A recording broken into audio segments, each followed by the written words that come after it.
The Unbroken Place podcast with Eddie Paul Thomas is a production of Say Something Studios.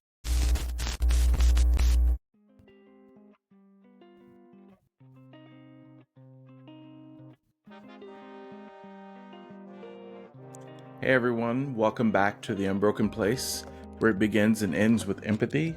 I'm your host, Eddie Paul Thomas, author and life and leadership coach, and this week we have a really special conversation with a good friend of mine. She goes by the name of Mona Hennein. Mona is a multiple-time Emmy Award-winning producer who founded Life Focused Communications, and really the conversation is one that covers anything from finding truth in the storytelling, trauma healing, and the power of really connecting with the audience. So I'm going to get out of the way and let you enjoy this conversation. Hopefully you get something out of it as much as I did. Let's go. Mona, thank you so much for joining us on The Unbroken Place. We have been interviewing all kinds of storytellers and educators this season, and you were one of the first people that came to mind when it came to, having storytellers who don't just have one perspective. Like, you do a really good job of showing many perspectives, and I'm just so grateful that you're on with us today. Thank you. It's great being here. Thank you for thinking of me. Yeah, what a compliment, absolutely. Reddy. Thank you. Well, I got to start with the right compliment here today. So, well, let's start with a little bit of your personal journey to getting to where you are, because it's really fascinating to me, because you started off in science. Like, you went to school for science and studied science and ended up in a career in media. So the first question that kind of comes to mind for me is, what first drew you to storytelling? Like, when did you realize it could be, more of a calling rather than just kind of a profession? Right. So I think when you're born in an Egyptian family, there are only two careers that you may consider. One of them is being a doctor, and the other is an engineer. So I was doing the doctor journey, and I was studying for my MCATs, and I was working in a lab, making money while I was getting ready to take the MCATs and go on to medical school. And while I was doing that, I just signed up for a local newspaper to do the reporting there, and absolutely loved it. And in fact, loved it to the point where, I didn't do well on my lab job, and they sort of asked me to leave. And they said, you're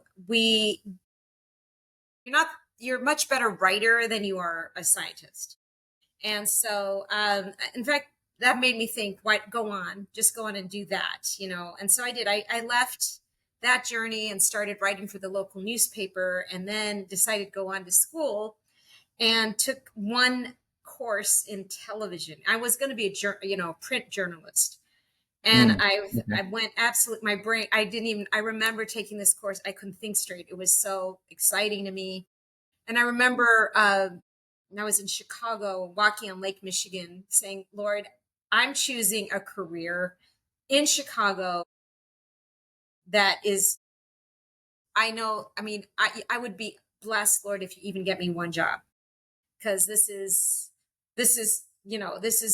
not a doctor. You can get a job anywhere, but media at that time, there wasn't streaming. There was only 3 network, I'm aging. There was only few places you could go. And I was in with the third largest media market in the country. How was I going to get a job in this? Right. So, but the Lord opened up door after door after door after door. And that's how I started in the media. By God's grace, by God's hand, He obviously called me to it. And so mostly started working freelance and things like that. And so I ended up at the CNN office in Chicago, working as a reporter, not a producer. And I don't know if I was also freelance, but I remember covering all these stories, very exciting to run out, get a story. And you would get like a minute, 10 seconds to do a story.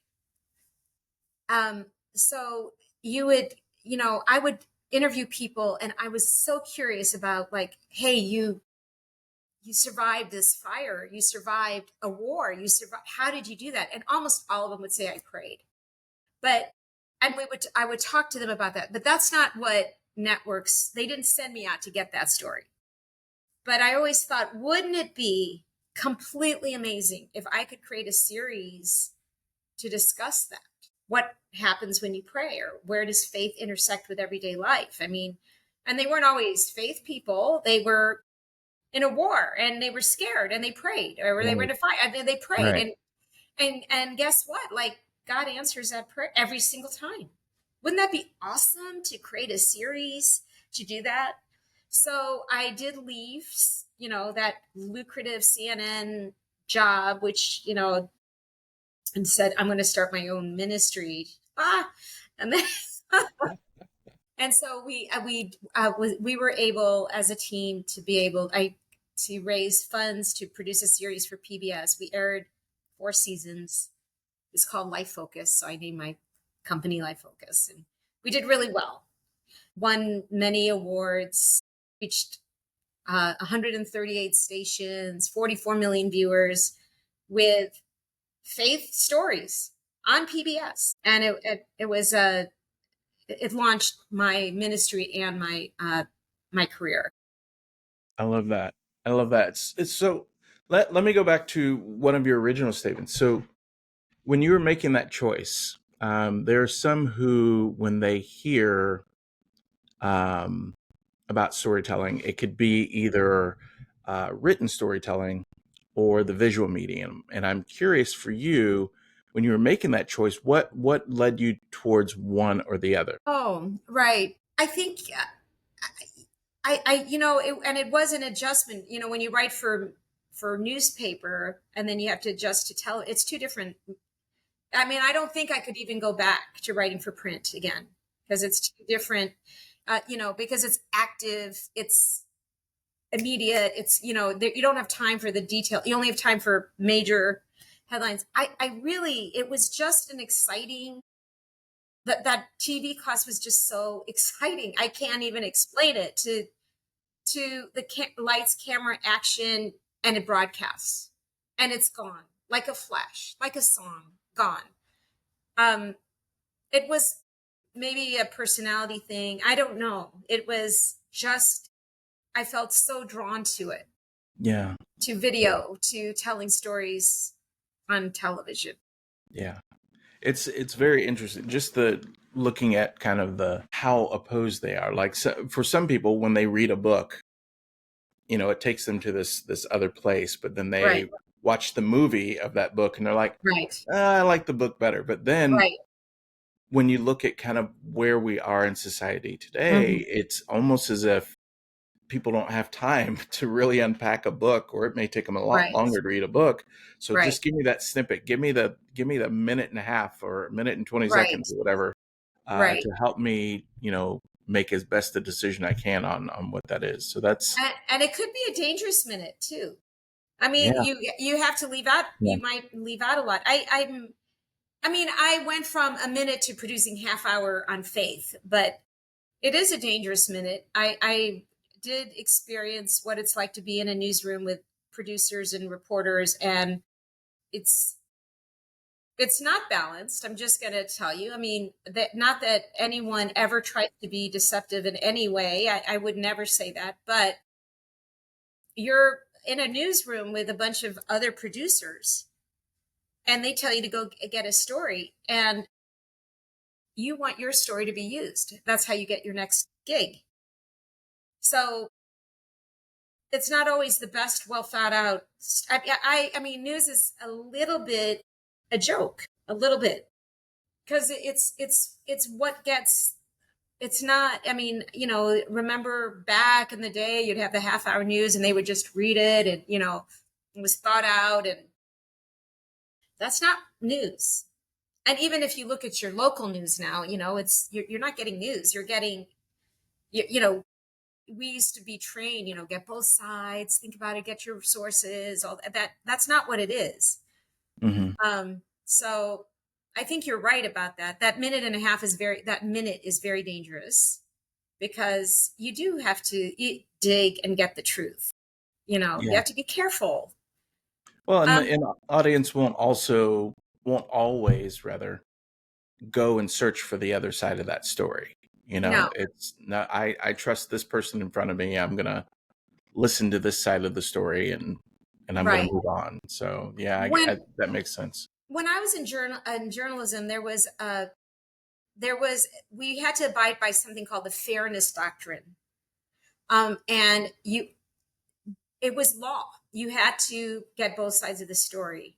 In the early 90s, they dropped the fairness doctrine. The Supreme Court dropped this fairness doctrine because all these other streaming sources came up, all radio programs, streaming, and whatever. So, um, and people then would say, this isn't news, it's entertainment. So now you got other sources that could say, well, I'm on the right or I'm on the left. So you didn't have to get both sides. So that's what changed everything. Interesting. That's why we're so divided, because the idea of getting both sides and the idea of a journalist presenting their point of view was unheard of. Yeah. Yeah. When we started, you did not express, you didn't share your political belief. You got both sides and you were praised for that. Right. This is a good journalist, but today it's different. So you have to know which side you're listening to. And then both sides are crazy. I mean, they're Yeah. crazy on both sides. It's nuts. Like, okay, it's like two different worlds. And it may be not necessarily that it's somewhere in between. I don't believe that either. But the truth is somewhere. You have to find it. Yeah. I, I, I, I think it's important for journalists to get back to that, finding where that truth is. But so much of it is just like what you said. It's the entertainment factor where, like, hey, this is gonna, not only are they dealing with the attracting the eyes to that program, but also we've got to have those clicks for social media. Like, what are some clickable moments that we can put out there? So I see that for sure. Right. Um, We were warned about this long. I remember, I forgot the name of the book, but it was a very famous book that talked about how news is now entertainment. And I didn't mhm. believe it back then because I was still in I was still in the industry. We were warned. I'm trying to remember that book. I wish I could remember it, but we were warned, and the thinkers warned us.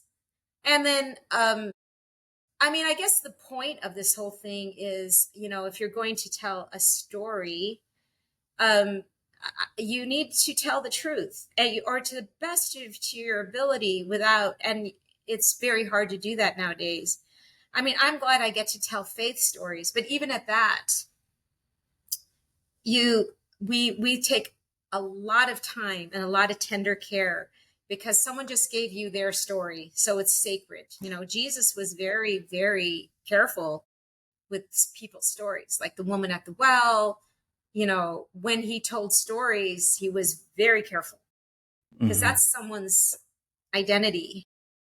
So with faith stories, it's a little easier to remain true to what they're saying, but with 90% of what's out there, you can just rip someone apart, and no one cares. Yeah. Yeah. Well, I look at the work you're doing now with like Life Focus and so many of the stories. I mean, my first introduction to you was Unchained, Yeah. which, for people listening or watching on YouTube, you can literally go to YouTube right now and look up Unchained and enjoy that really compelling story that you put together. But, I know that you had a lot of rejection early. Uh, Right. Right. just it was a struggle. You and I Right. have talked about this, but just your pitch to PBS became Life Focus and Right. has now reached over like 44 million views. What kind of kept you going through those initial obstacles? Couldn't have been So easy. Unchained is a documentary that looks at the generational trauma, um, both in mostly in the Black community that started from the beginning of this country to now, through slavery and Jim Crow era, the trauma that and how that is manifested in everyday life, and the healing that comes, by even the way you heal from trauma is talking about it. So if you talk about it, you heal from it.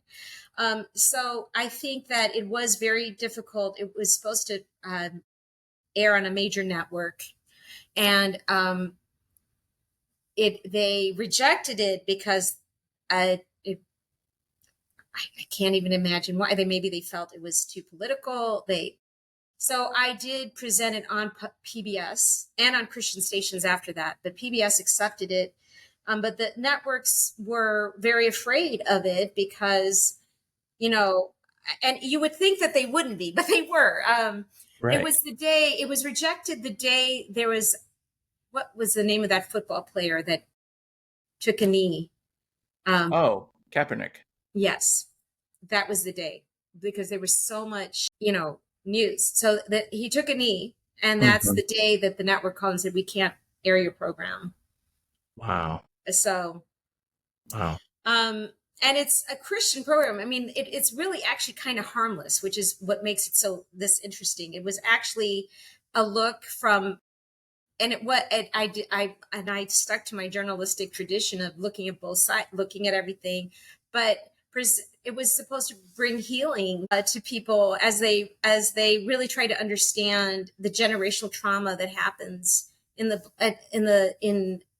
Black and white community, because you're also, white people are also affected by when people are not treated well. We're all affected, as Dr. Martin Luther King has said many times. It's when you're hurt, I'm hurt. When we're brothers and sisters. I tried to, so anyway. But yeah, it was a great documentary to produce. But that from that generational trauma, Life Focus switched all of its focus to do trauma healing programming, Yeah. because we saw how, I mean, you heal from trauma by talking about it, and we produce programming that combines basic psychological principles with biblical principles to bring healing.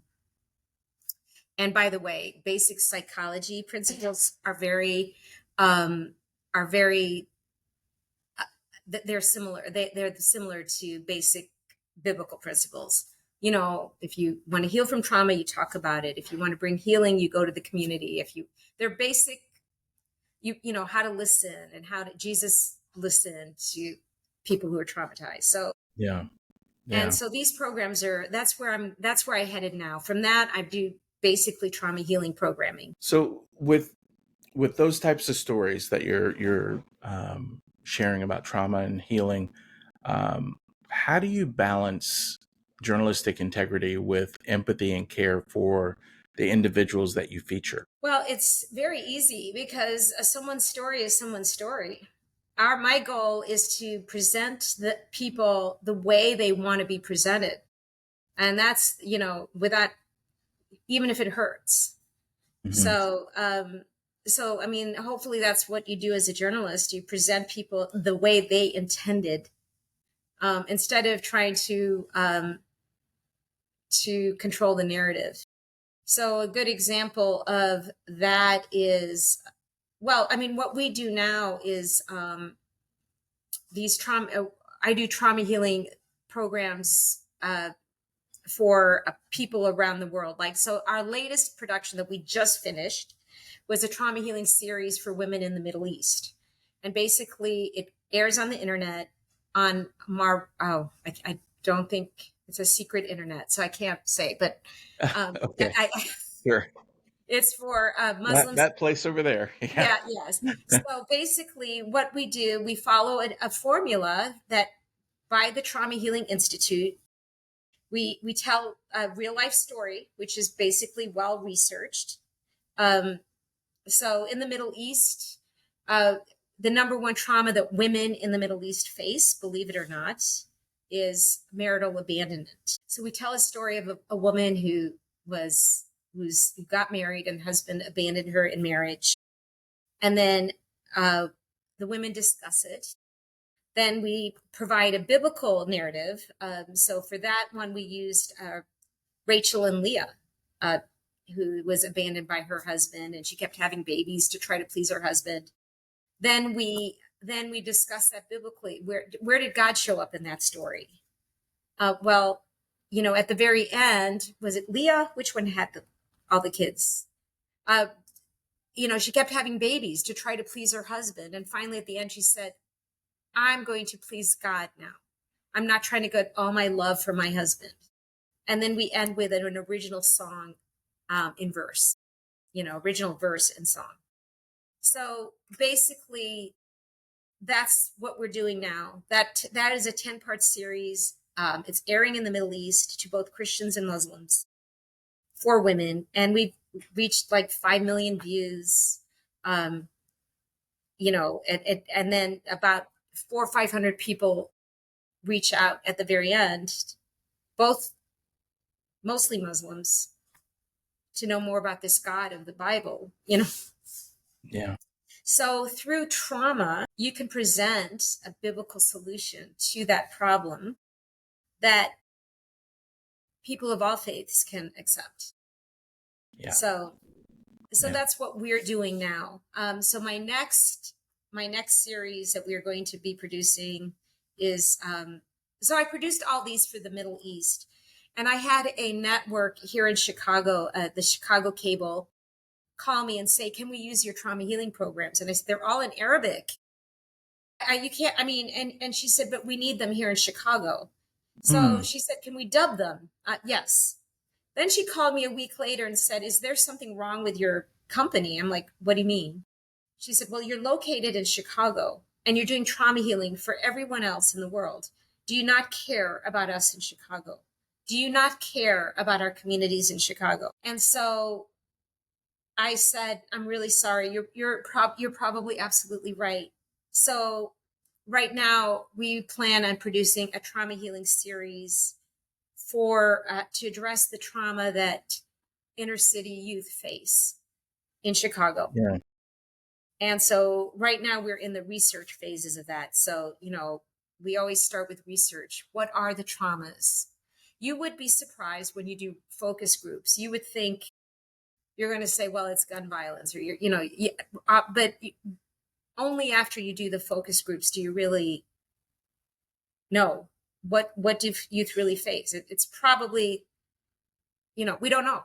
So we're in the middle of producing a 10-part series that will air on this network. I'm talking to local TV stations, PBS, to see if they would broadcast this series. Yeah.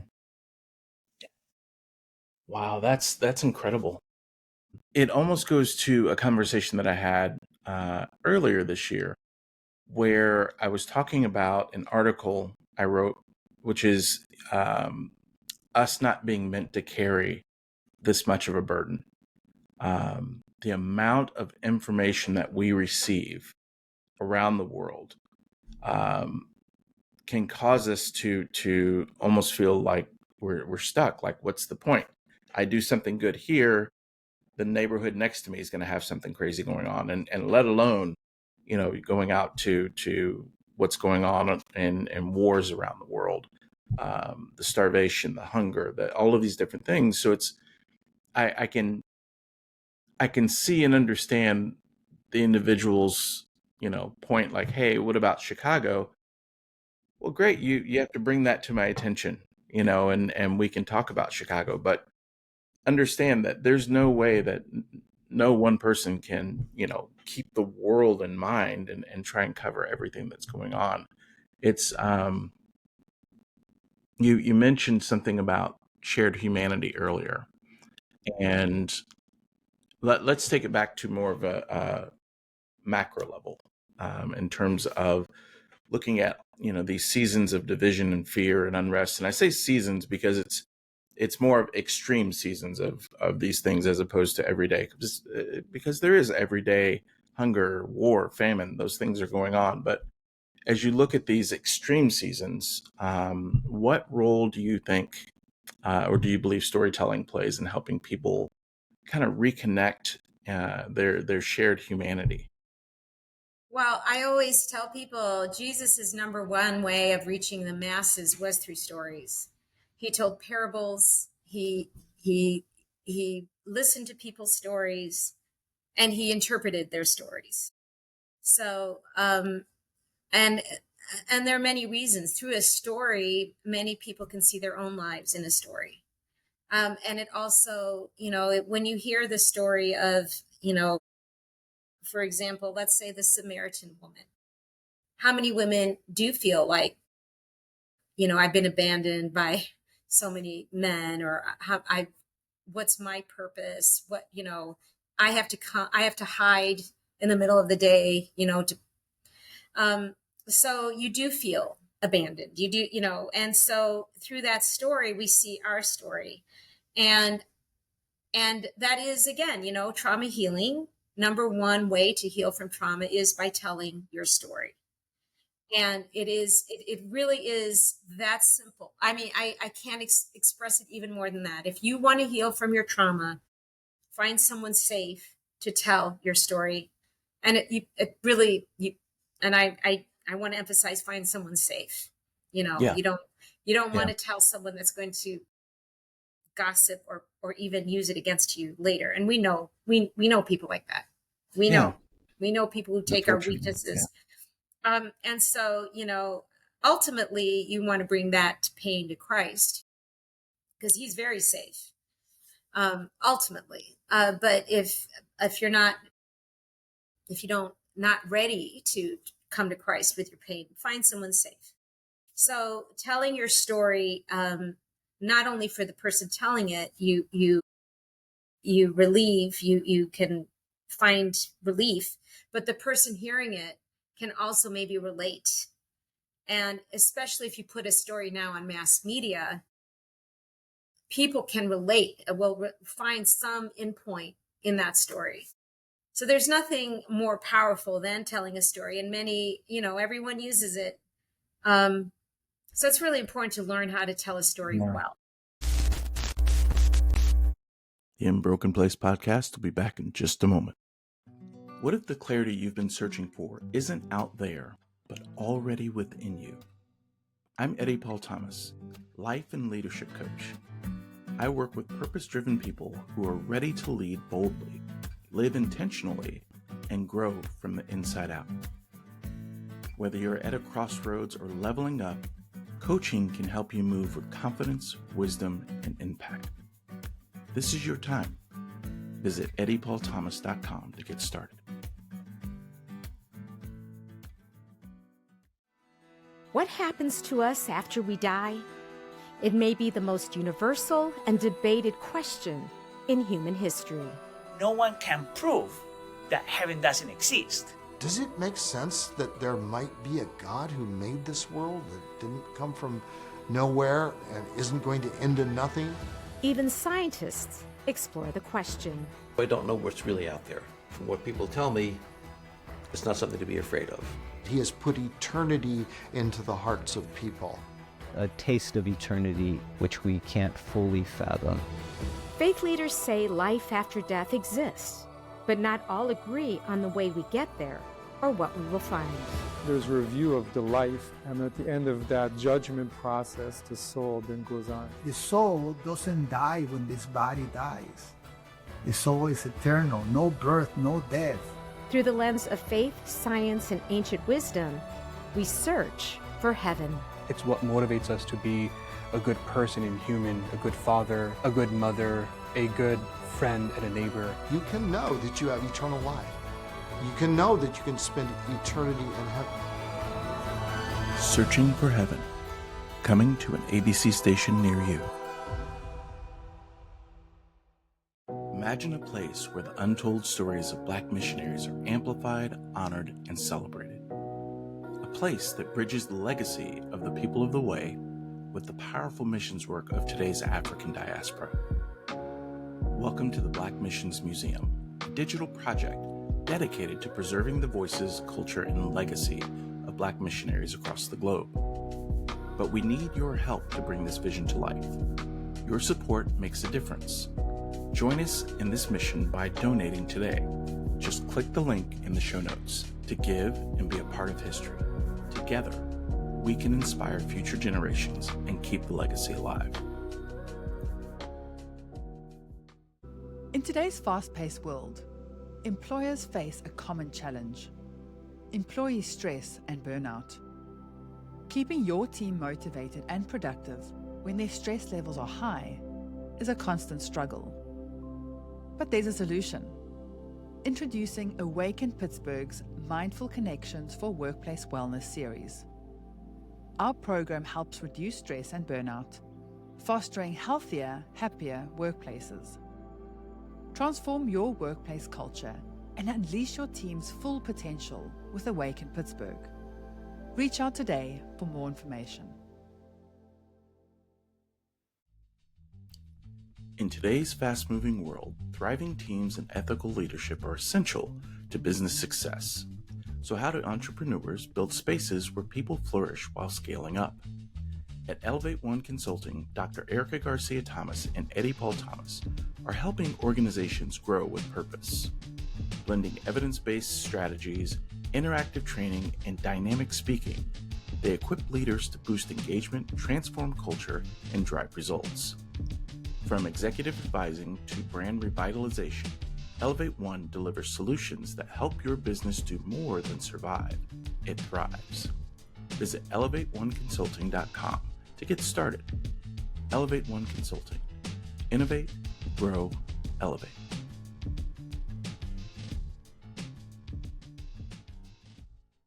And we're back. Yeah. Agreed. 100%. We could go down that lane many ways, but I love what you're saying there, Mona. So on this particular platform, we have an audience that's very diverse. Some of my guests have been Hindu, some have been Jewish. For me, it's more about, again, finding ways to connect that shared humanity. And I love what you had to say about what stories can do for people. And I want to call you on that for just a moment. Can you share with our listeners a time when one of your stories helped someone see a perceived enemy or outsider in a more compassionate light? A perceived enemy, or I don't know about perceived enemy. And I'll tell you why. I mean, I think that it's not, people don't snap that way. It's more, that's a really great question. Because I've had programs, like I've done programs on immigrants that many networks won't accept. They just won't, and Did they ever tell you why? This was actually even before this major crisis now. Like there was before even now what's happening now. But I was always curious before even any of this. I was just curious what would make people want to risk their lives to come to America. So I followed two women. I called them, on their journey from Mexico to Idaho and what they went through and their fears and a lot of networks would not air it because it was illegal. It was, back then. So it was always, did I share only like PBS aired it because then, they liked the story part of it and it was public television. So you can kind of air again, it's the truth. My goal was not to change anyone's opinion. My goal was just, I personally was curious, why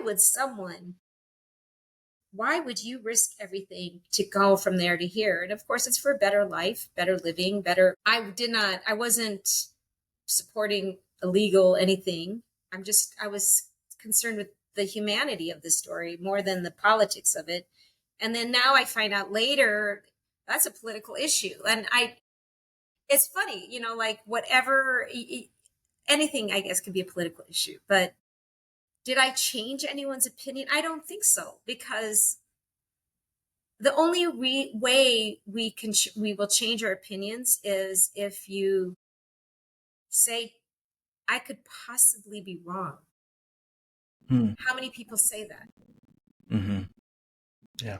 I could possibly be wrong. And a true humanitarian will always say that. I believe this, but I'm ready to hear the information again because I could possibly be wrong. Do you know anyone that says that? As a viewer. I know that there are a lot of curious people out there. I wouldn't say that I know people who are actively trying to find ways or information that contradict what they believe. But Right. I find it very interesting. You know, when I write my books or I'm speaking, you know, at some sort of engagement, I do have that every once in a while, the person who comes up to me afterwards says, I never thought about what you were explaining in that way. Right. Thank you for that. I don't know that it's changed my mind, but it's made me think. Right. I said, okay, great. That's all I wanted you to understand. I wrote about it in my first book. I had a wonderful professor in my undergrad who really shed light for this entire cohort that I was with on how you view information in general. And he goes up to the chalkboard and he starts drawing, and it's you know, an intersection, you know, with four sides to it, and he draws four little stick figures, and then he draws in the middle these two cars that have crashed. And he said, okay, now the story behind this is that all four people were here at the exact same time and saw the exact same crash, but each one saw it from a different perspective. Which one has the right perspective? Right. And we're all like, okay. And, you know, we debated in the class, but he said, this is what you're looking at when it comes to our society, and not just our society, but around the world. When something traumatic happens or people are affected by something, it's not just black and white. There are always different perspectives to take before you make an informed decision on something. So, but here's what I want to ask you. Why do you think, like, I can hear a different point of view than mine and it doesn't faze me at all? But someone else can hear a different point of view and they literally cannot be your friend. Done. Sure. I mean, you know, I mean, partly I do have this gift that you know, it doesn't, your point of view, I'd love to hear it, but some people take it so personally. It's a point of view. It's not even you. It's not even your love that you have for them. It's not even the relationship you have with them. It's not even the years of service to you, but a different opinion, and they simply cannot tolerate it.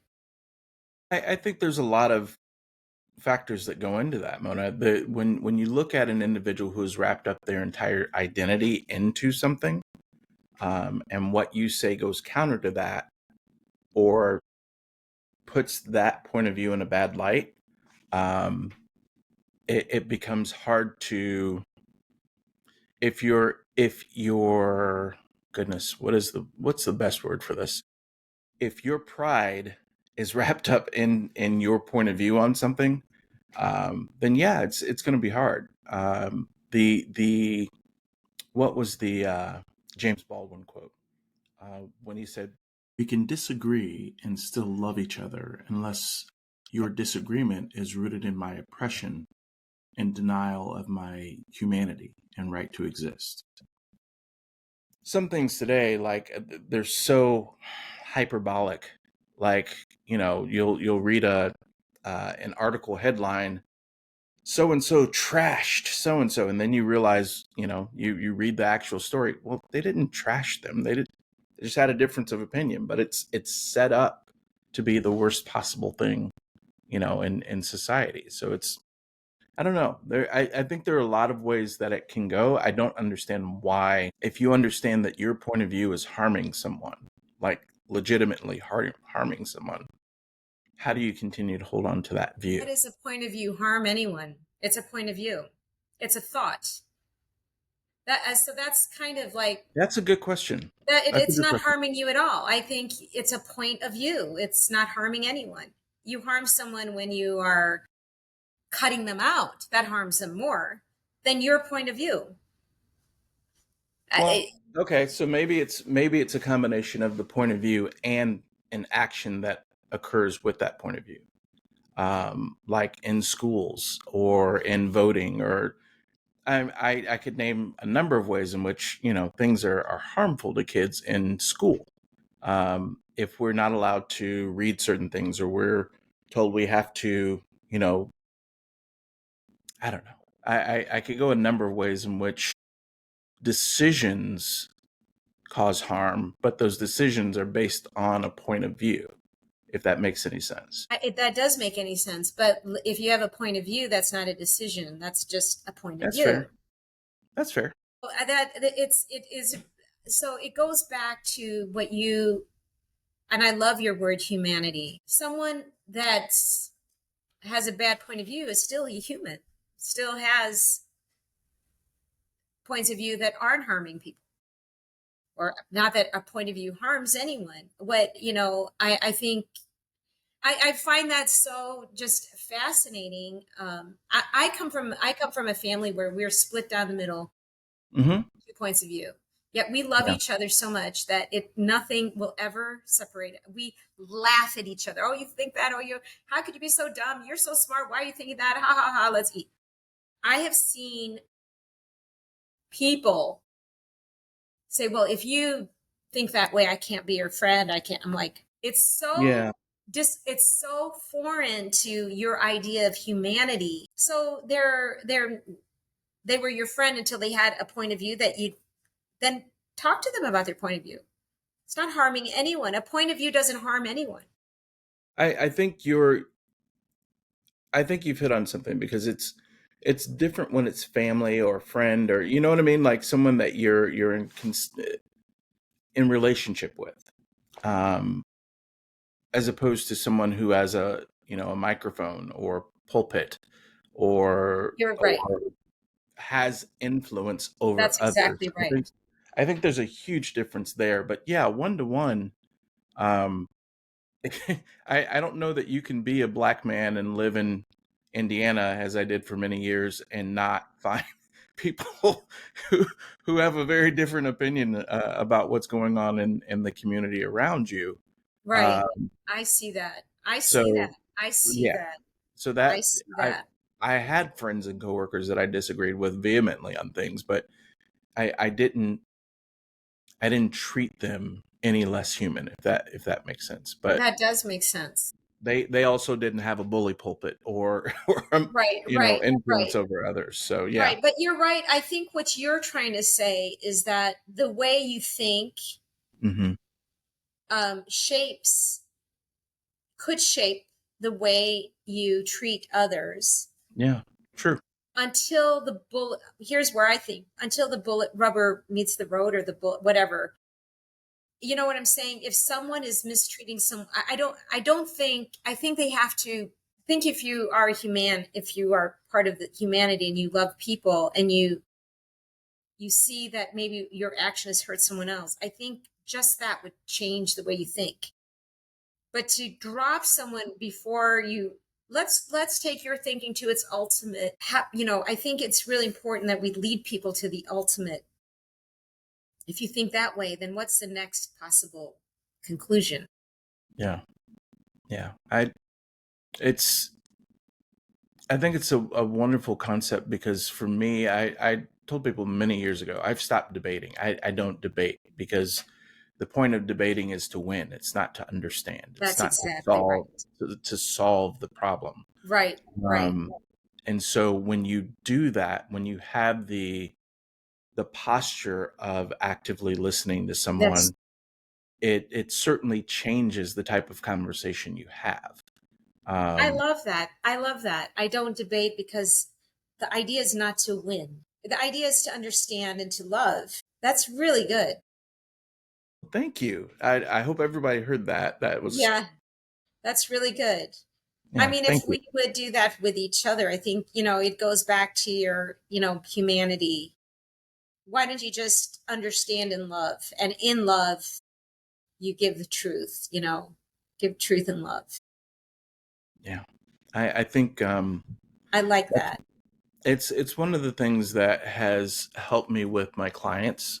The idea that I am often for them the first person professionally who has given them space to speak without I don't have an agenda. My job is literally to listen to you and help you overcome obstacles for you.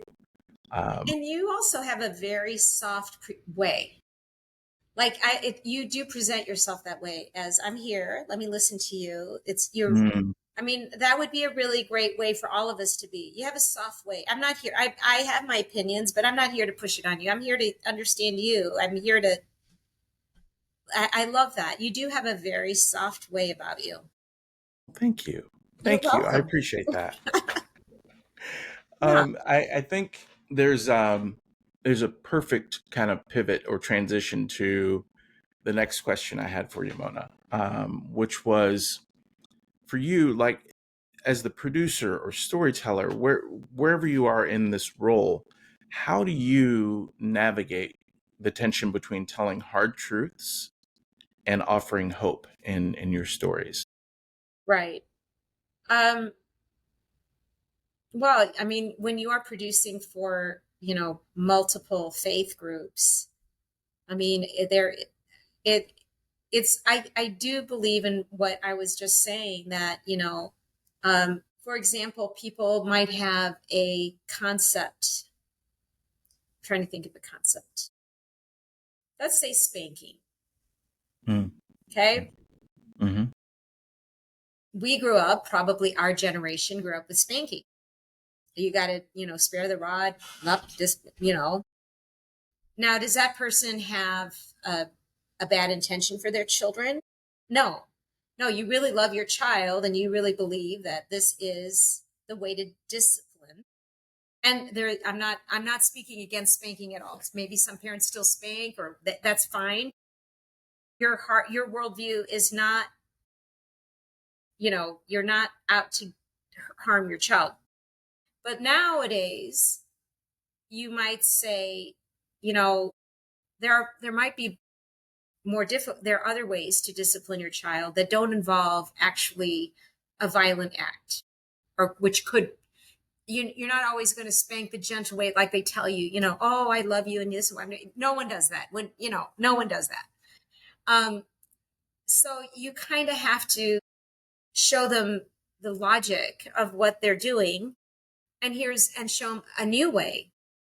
Whenever you want someone to change their ways, you don't tell them that their way is wrong. You understand. You go behind the humanity of that thought, Mm-hmm. and you say, here's a new way.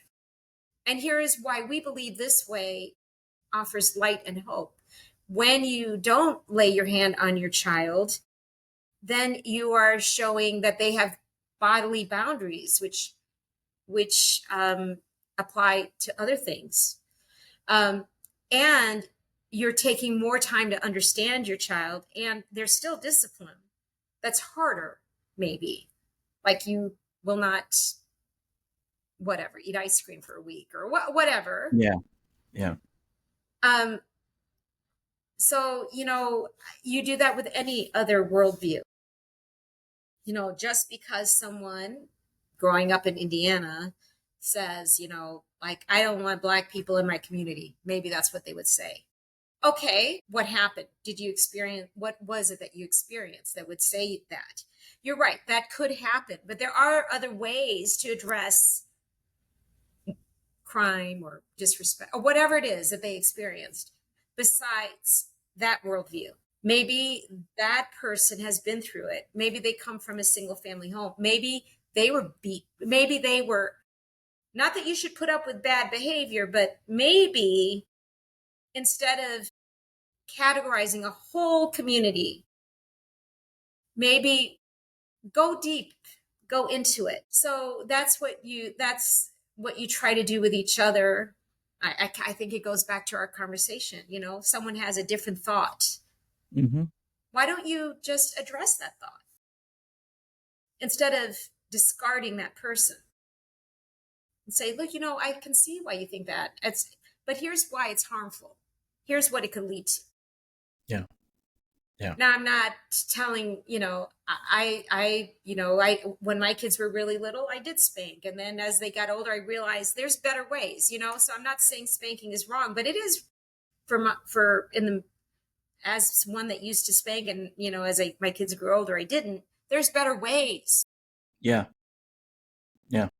But because you spank doesn't make you a bad person. You're still very much a loving parent, but there are better ways. Yeah. I think this is bringing up some very interesting conversations that I've had with clients, with people in nonprofit and even in ministries, about the better way. The better way always means I have to make an effort. It's not the easiest way. Right. So when you tell a parent, just using your example, and again, folks, we are not bashing anyone who spanks. My wife and I don't spank. We figured out a better way to do it, and it works for us. But when you're talking about spanking, oftentimes when you're talking with social workers or counselors or what have you, it always comes down to, well, I don't have the time to sit and explain to my child this, and this. So I do the spank and they know, oop, I better not do that again, or I get the spank, which doesn't always correlate to the child learning how to process what they did as wrong. What they're learning is fear of not getting caught by the parent for doing the thing that was wrong. And it's very interesting, again, talking to clients or people in ministry or nonprofit. They're often in this mindset of we've got to get to that next task or that next thing. And so instead of sitting down and working with my employee to figure out what this issue is and really work through what some of those obstacles are, I'm just going to tell you, do that again and you're out, you know, that kind of thing. So That's right.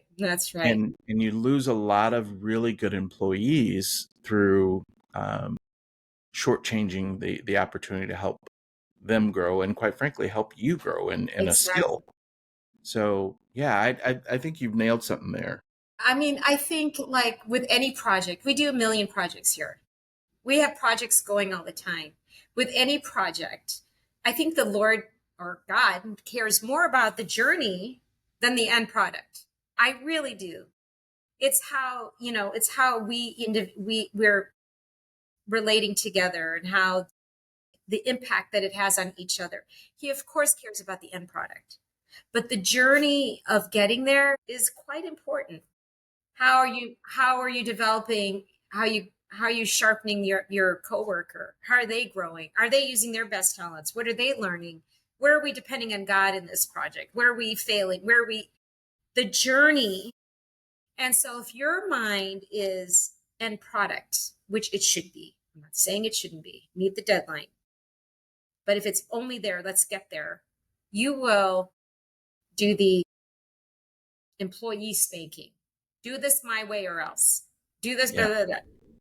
Yeah. No, there's a better way. Yeah. So absolutely. Well, let's transition, because I know that I know you don't want to hear this, but you are heavily recognized for your work.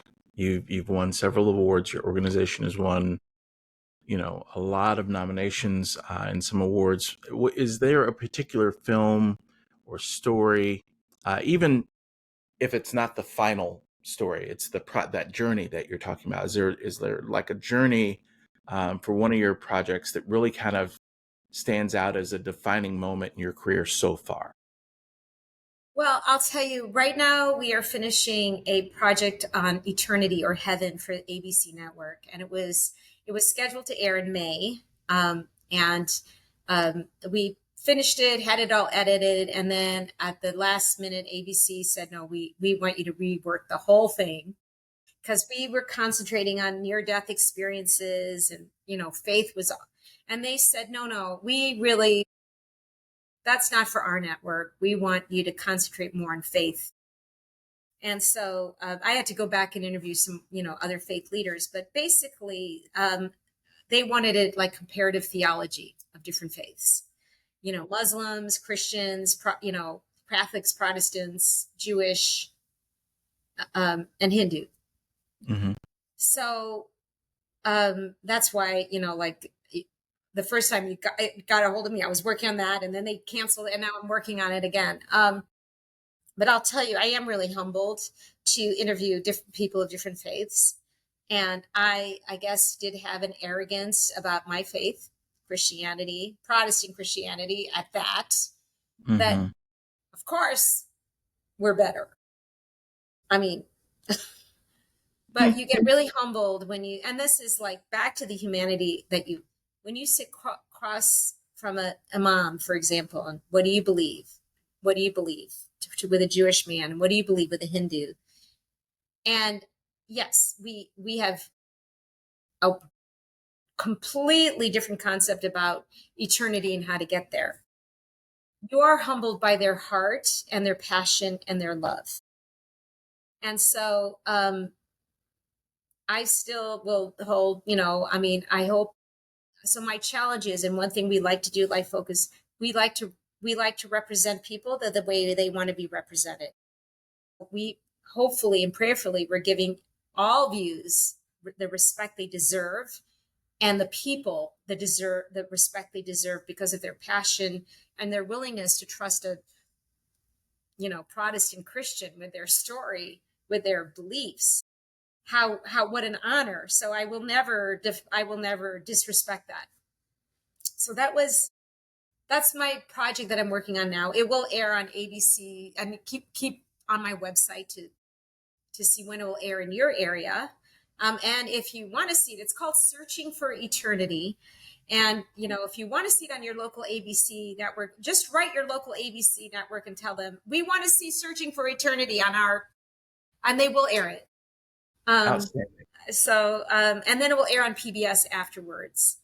But I think that is the project that changed me the most. It's always the project that you're working on that's changing you the most, because I'm always very story based in my programs, but this is the first time that by recommendation of ABC producers and lawyers and all, make this comparative theology and make it interesting for television. So I stretched as a producer. I hope it is interesting. It's fascinating to hear all the different ways of how what all the other faith groups think of eternity and heaven and how you get there. Yeah. So yeah, I think that first off, I can't wait to see it. Just so you know. Thank you. Your stuff is always thought provoking, but I do want to see that one, because it's one of the really great blessings of my life. Occurred when I was able to get outside of my little bitty tiny high school mentality and world and go to Purdue University, where I was exposed to people from all over the world. People who had, shared in Christian values, but then also people who had no Christian, they wanted nothing to do with Christianity, but displayed everything that you were supposed to in terms of how to treat other people, how to see, your neighbor, and sitting down with others who were from Hindu background, from Muslim. Just, it was such a eye-opening scenario. And then to have wonderful professors who kind of challenged me on, my little bitty worldview and helped me to see things differently. It's wonderful. And I think, if people get that opportunity to see some of your work, again, Life Focus is currently on YouTube. You can see almost all of their content on YouTube if you're listening or watching on YouTube. Go check it out after listening here. But this is This is wonderful, Mona. I mean, obviously, I was going to ask you what's next, but you've got a big one here that we're hoping to get out on ABC. How can followers of this show or listeners of this show, follow your work? So please do go on our website at lifefocusmedia.org. And, we'll have our latest work posted, the trauma healing work posted. I hope, people are encouraged by what's going out there in the world. I'm really excited to, after this Heaven documentary, I probably am going to stick to trauma healing work. So I hope that, people would just pray for us and support us and reach out, say hello. I would love to hear from you. I will respond. I do respond to every email. So great. Well, folks, we'll make sure to put Mona's contact information in the show notes.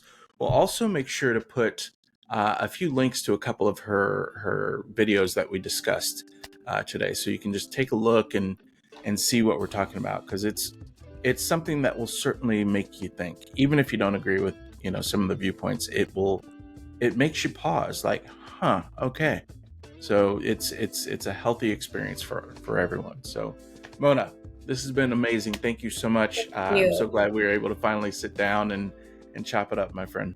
You did a great job. It's great talking to you, always.